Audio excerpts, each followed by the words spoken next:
Hello everyone, welcome back to the Rogue Asylum, where we dissect our favorite villains and see what makes them tick. My name is Wesley, and today we're tackling one of my favorites, the serial murderer Cletus Cassidy, also known as Carnage. Let's get started.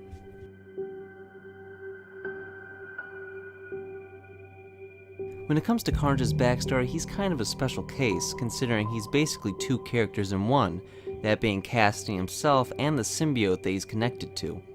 Starting with Cassidy himself, he had, how do I put this delicately?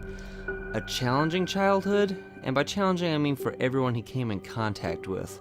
With his first kill being him pushing his grandma down the stairs, he was off to a pretty promising start for a serial killer. Him and his mother's relationship wasn't exactly strong either.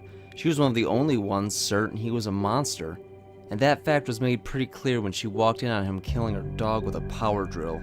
Extremely upset, she went after Cassidy with a knife. Just before she could stab him, though, his father walked in. Thinking she was trying to kill him for no reason at all, he killed her in protection of his son. Needless to say, the apple doesn't fall too far from the tree. You can imagine his father's surprise when the cops asked Cassidy what happened, and he told them his dad killed his mom for absolutely no reason at all. After that, he was sent to a few foster homes, but considering most people are nothing but meat to him, these foster parents flirted together with each other. Eventually, he was sent to St. Esta's School for Boys, where he was bullied for being shy and treated horribly by the heads of the school.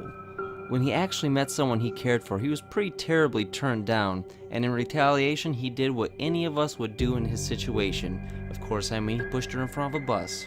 He finally came to the conclusion that the universe is meaningless, people don't matter, and beautiful Carnage was the perfect freedom. After burning down the orphanage, he moved on to his one true calling in life, and of course I mean painting. Nah, he became a serial killer. He went from place to place until he was finally caught and sent to Rikers Island prison, where his better half comes into the story. The origin of the symbiotes is extremely rich and frankly could be its own episode, but we do need to touch on his symbiote's father, Venom. While in prison, Cassidy was cellmates with Eddie Brock, the host for Venom. When the symbiote broke Eddie out, it left a little something behind, a spawn.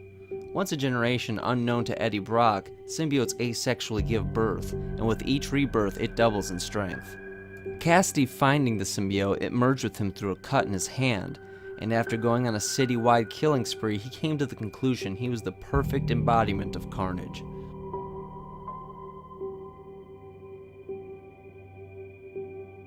A lot of people consider Carnage to be a Spider-Man bad guy, and honestly, they would be mostly right. But the connection and turmoil created by Carnage and Venom is much more compelling a relationship, and Venom deals with him far more than Spider-Man ever did. The primary challenge Carnage creates for Venom, not counting the obvious numerous murders, is temptation. As hard as Venom tries to protect the innocent, he's a stone's throw away from being exactly what Carnage is. The difference is, Eddie Brock fights tooth and nail against the wants and needs of his symbiote, to the point that he refers to himself as we in a multiple personality sense. Whereas Cassidy is so in line with the Carnage symbiote's homicidal tendencies, he thinks of himself as a single being. Which is where the challenge comes in. On multiple different occasions, if Spider-Man and Venom were to team up to take him down, Carnage would speak to Venom's symbiote as if they were father and son, trying to coax him into teaming up against Spider-Man, and it's worked several times. Venom has tried his hardest to laser point his murderous mind towards people he believes are sinners and hurt the innocent. Except for that one time he ate a clown for just being a cool bro. But with Carnage's constant influence showing him he doesn't have to restrict himself and he's above the law, Cassidy creates a constant war inside of Eddie's head, one which he often loses.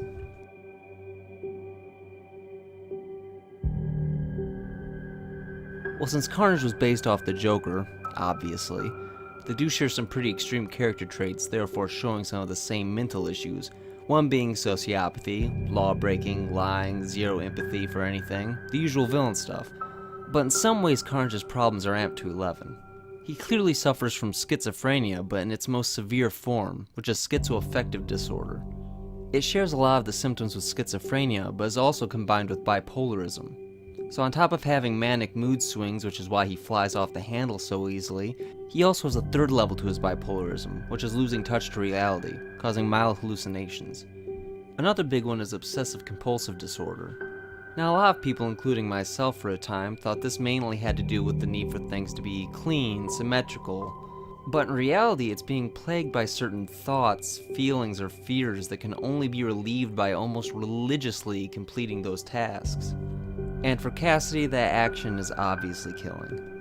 He's admitted before that horrible sights of him mutilating people are on his mind almost 24/7, and the only way to relieve it is by actually doing it.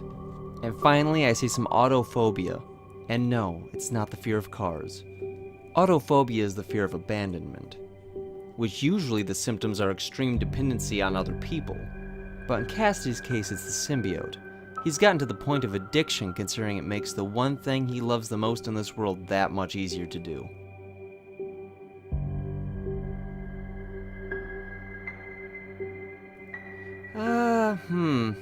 This may be a tough one. Anything?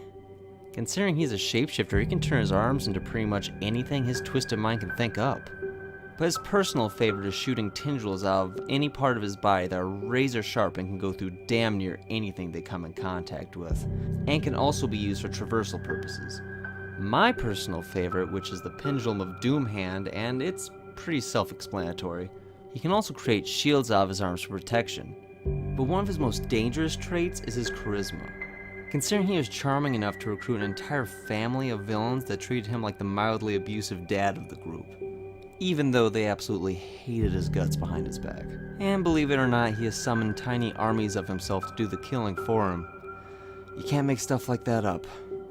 And on top of everything, he's got a healing factor that would make Deadpool blush, which just is not fair for everyone else. But like I said, pretty much anything you can think of, and knowing him, a hell of a lot of sick shit that we wouldn't think of.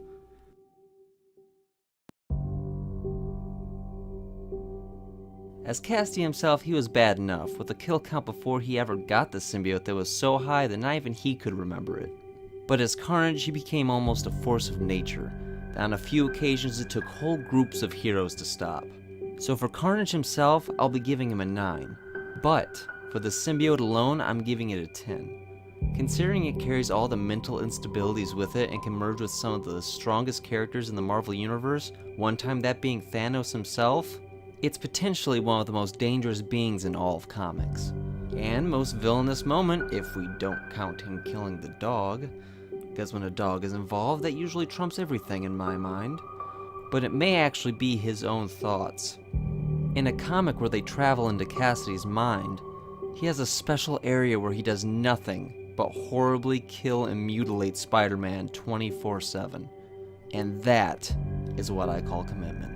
As always, thank you for watching, and like and subscribe or whatnot if you like what you see. And again, remember, if there's any villain you would like me to break down, just shoot him down in the comments. Have a good one, and see you next time.